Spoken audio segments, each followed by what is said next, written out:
My final question is for our students in the audience who are just starting to plan for their futures.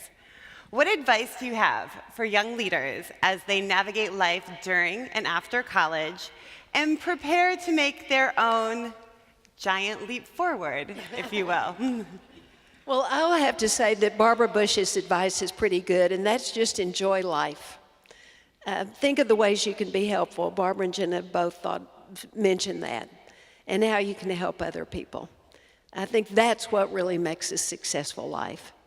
And do a lot of things. Try a lot of different things. I mean, I think that would be what I would say as well. Yeah.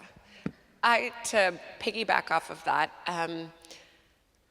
I remember feeling a lot of pressure when I was going to graduate from college, like I needed to know what I was going to do with my life.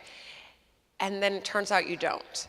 I never thought I would start Global Health Corps. I never thought I would work in global health, actually. And I'm so glad that I pursued that and that I ended up going down a career path that had never been in my plan. As I mentioned, I thought I was going to be an architect, and I've never worked in architecture. And I still love design, but it's not a thing that I've ever pursued or will pursue in my life now. And I'm really grateful that I didn't stick to what I thought was this plan, and instead was open to meeting other people and following where life took me, because it's taken me now, I mean, Jenna mentioned my commute is to Rwanda.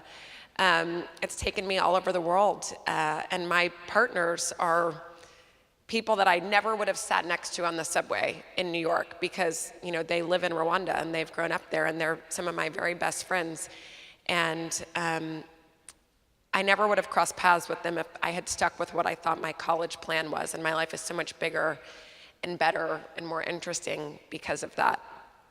So I would just agree. Don't feel like you have to stay married to one path. But as far as leadership goes, I think Barbara said it best, and that's to lead with love. I think it's maybe the harder way to lead, but to listen and to lead with love and try to meet people that aren't like you, because it will make your life a much more rich life. Thank you. Thank you so much.